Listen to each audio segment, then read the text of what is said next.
अस्सलाम वालेकुम class, how are you? I hope so you will be fine.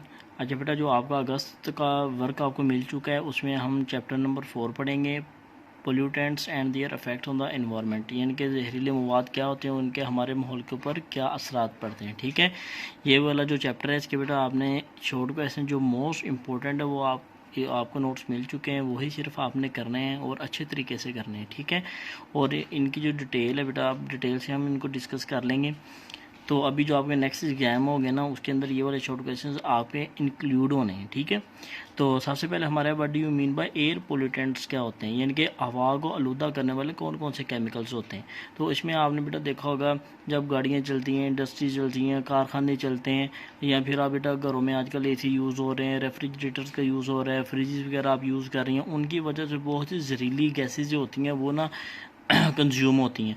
और वो तमाम जो गैसें होती हैं ना, वो ख़तरनाक गैसें होती हैं, और वो जैसे जैसे वो ऊपर फ़ज़ा में जाती हैं उसको आलूदा करती रहती हैं।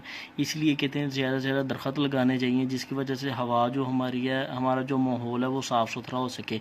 लेकिन जो आदमी की आजकल ज़रूरियत को पूरा करने के लिए इंसानियत की बहुत ज़्यादा इंडस्ट्री लग गई हैं, और वही आपने देखा होगा कि गाड़ियों का इस्तेमाल बड़ा बढ़ गया है। तो इसकी वजह से ना हमारी ज़मीन का टेम्परेचर भी बढ़ रहा है, उसकी वजह से हमारी जो माहौल है ना, फ़ज़ा, वो ख़राब होना शुरू हो गई है। ठीक है ना, तो इस वजह से जो एयर पोल्यूटेंट्स होते हैं ये आलूदा यानी कि गैसेज होती हैं जो हवा के अंदर मौजूद होती हैं, और इन गैसेज के नाम क्या होते हैं? कार्बन डाइऑक्साइड हो गई, सल्फ़र डाइऑक्साइड हो गई, या क्लोरोफ्लोरोकार्बन्स। ये जो क्लोरोफ्लोरोकार्बन्स होती हैं ये रेफ्रिजरेटर, आपके घर में जो फ्रिज होती है, AC होते हैं, ये उनमें भरी जाती है। ठीक है ना, जब भी आप इनको चलाते हैं वो कंज्यूम होती रहती है, वो निकलती रहती है, हवा में शामिल होती रहती है और हवा को आलूदा करती रहती है। इनको एयर पोल्यूटेंट्स कहते हैं। ओके, सेकंड बेटा आपका शॉर्ट क्वेश्चन है जी, define green house effect. Green house effect क्या होता है? ठीक है ना, अब ये देखें, ग्रीन हाउस इफेक्ट का मतलब होता है जब दिन चढ़ता है, यानी कि सूरज ऊपर आ जाता है, ज़मीन के ऊपर अपनी तपश डालना शुरू करता है, तो जो ज़मीन की जो सरफेस होती है बेटा वो ना रिफ्लेक्ट करती है हर चीज़ को। जैसे सूरज की रोशनी उसके ऊपर पड़ती है तो वो रिफ्लेक्ट होकर वापस चली जाती है। लेकिन जब रोशनी सूरज की ज़मीन के एक हिस्से पर पड़ती है तो उसका कुछ ना कुछ जो उसकी हीट होती है ना, रेज़ की, वो उसके अंदर अपने अंदर अब्जॉर्व कर लेती है जो ज़मीन होती है। ठीक है ना, जिसकी वजह से जो हवा के अंदर गैसेज मौजूद होती हैं उनका जो टेम्परेचर होता है वो बढ़ जाता है। ज़मीन का जो टेम्परेचर होता है ना वो हीट एनर्जी बन जाती है, और ज़मीन का जो एटमॉस्फेयर का टेम्परेचर होता है वो बढ़ जाता है। और इसकी वजह से जो गैसेस यूज़ यानी कि जो ऊपर बन जाती हैं गैसेस में, कार्बन डाइऑक्साइड हो गई, methane, oxide of nitrogen, water vapours, ये तमाम इसमें ना इंक्लूड हो जाती हैं। इन तमाम गैसेस जो अभी मैंने गैसेस के नाम लिए, इनको ना ग्रीन हाउस गैसेस कहते हैं।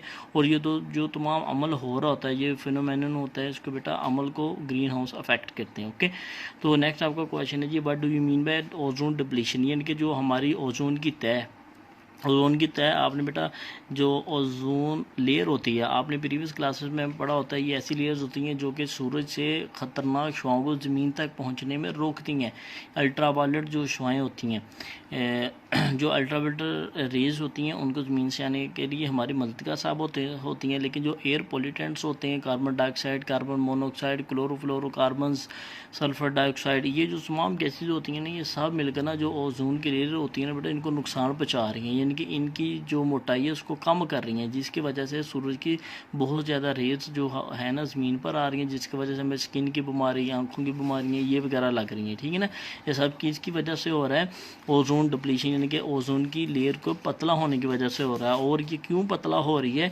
इसलिए पता हो रही है, जो हम घरों में अप्लाइंसेस यूज़ करते हैं, एयर कंडीशन यूज़ करते हैं, रेफ्रिजरेटर्स यूज़ करते हैं, या फिर ये खेतों में स्प्रे वगैरह की जाती है, ये जो तमाम है ना गैसेस, ये बेटा ऊपर फ़ज़ा में जाके ओजोन को पतला कर रही हैं। इसका मतलब होता है ओजोन डिप्लीशन। ओके, अब नेक्स्ट बेटा ग्लोबल वार्मिंग क्या होती है?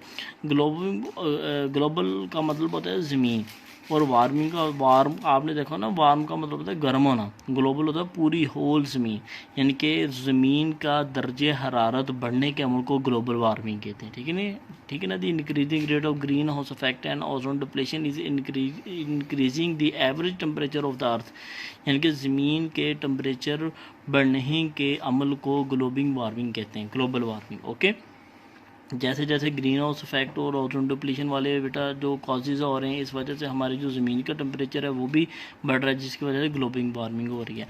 अब इसका जो सेकंड है बेटा, हाउ एसिड रेन्स प्रोड्यूस, जैसे बेटा बारिश स्टार्ट होने से पहले जो हवा के अंदर मौजूद एयर पोल्यूटेंट्स होते हैं वो हवा बारिश के पानी के साथ ना मिल जाते हैं, उनके साथ हल हो जाते हैं, ठीक है ना। जो भी यानी कि डल एयर पोल्यूटेंट्स हमने फर्स्ट में शॉर्ट क्वेश्चन में भी पढ़ा था, इसमें होती है कार्बन डाइऑक्साइड होती है, सल्फर डाइऑक्साइड होती है और नाइट्रोजन के ऑक्साइड होते हैं। और ये जो सारे ऑक्साइड होते हैं जब बारिश होती है ना, जो वाटर के वेपर्स होते हैं उसमें ये इंक्लूड हो जाती हैं और ये उसके साथ इंक्लूड होकर ज़मीन पर वापस आ जाती हैं। इस जो ये वाली जो बारिश होती है ना जिसके अंदर एयर पोल्यूटेंट्स मौजूद होते हैं उसको बेटा एसिड रेन्स कहते हैं। ओके, इसके नीचे वाला हमारा बेटा शॉर्ट क्वेश्चन, डिफॉर्मेशन। डिफॉर्मेशन का मतलब होता है जंगलात का खात्मा, जंगलात का कटाव। आप देखें बेटा इंसान की जैसे जैसे ज़रूरियत बढ़ रही है, फर्नीचर बनाने के लिए आप लकड़ी का इस्तेमाल करते हैं, इसके अलावा आप घरों में लकड़ी का बहुत ज़्यादा इस्तेमाल होता है, दरवाजे बनते हैं, किचन में इसका काम किया जाता है। तो इंसान की ज़रूरियात को पूरा करने के लिए ना इंसानों ने जंगलों को काटना शुरू कर दिया, या फिर इनके रहायश के मसले की वजह से, यानी कि जैसे जैसे आबादी बढ़ रही है वैसे वैसे वो जंगलात को ख़त्म कर रहे हैं। जंगलात जब ख़त्म हो रहे हैं बेटा उस तरह हम दरख्तों को काट देते हैं, तो जिसकी वजह से डिफॉर्मेशन होती है, ठीक है। यानी कि जंगलात के कटाव को अमल को डिफॉर्मेशन कहते हैं। और डिफॉर्मेशन जब होती है ना उसमें बेटा हमारी जो फ़ज़ा होती है उसके अंदर जो एयर पोल्यूटेंट्स होते हैं ना उनकी जो तादाद होती है, उनकी जो क्वांटिटी होती है एयर को बहुत ज़्यादा आलूदा कर देती है, जिसकी वजह से सांस लेना भी मुश्किल हो जाता है और बहुत सी मौसी बीमारियों का बंदा शिकार हो जाता है, ठीक है ना। तो इस वजह से जो आजकल हम डिफॉर्मेशन कर रहे हैं यानी कि इंसान को सहूलत पहुँचाने के लिए कर रहे हैं, इसके बहुत सारे इन फ्यूचर हमें नुकसानात का सामना करना पड़ेगा, फेस करना पड़ेगा, ठीक है। अब जो नेक्स्ट है, what do you mean bye renewable resources क्या होते हैं? What do you mean bye non renewable resources? बेटा नॉन रिन्यूएबल रिसोर्सेज वो होते हैं जो कि एक बार जल जाएँ दोबारा ना हासिल किए जाएँ कभी भी। फॉर एग्जाम्पल आपके पास बेटा आप लकड़ियाँ जलाते हैं, घर में कोयले जलाते हैं, उसकी राख बन जाती है, लेकिन उस राख से दोबारा आप लकड़ी नहीं बना सकते, वो एक बार जल गया, आप नॉन रिन्यूएबल हैं, वो दोबारा रिसोर्स का हम हासिल नहीं कर सकते। आप पेट्रोल को लेते हैं, पेट्रोल को आग लगाते हैं, वो एक बार जल जाएंगे, दोबारा पूरी ज़िंदगी चाहे जो मर्जी हम कर लें उसके धुएँ से दोबारा पेट्रोल नहीं बनेगा। इनके ऐसे रिसोर्स जो एक बार जल जाएँ दोबारा हम कभी भी हासिल ना कर सकें उनको कहते हैं नॉन रिन्यूएबल रिसोर्स, ठीक है। तो यहाँ तक बेटा आपका ये फर्स्ट वीक का लेक्चर है, तो यहाँ तक आपने प्रिपेयर करना है। जो आप नेक्स्ट इसके क्वेश्चन रह गए हैं वो हम इंशाल्लाह सेकंड लेक्चर में डिस्कस करेंगे। अल्लाह हाफ़िज़।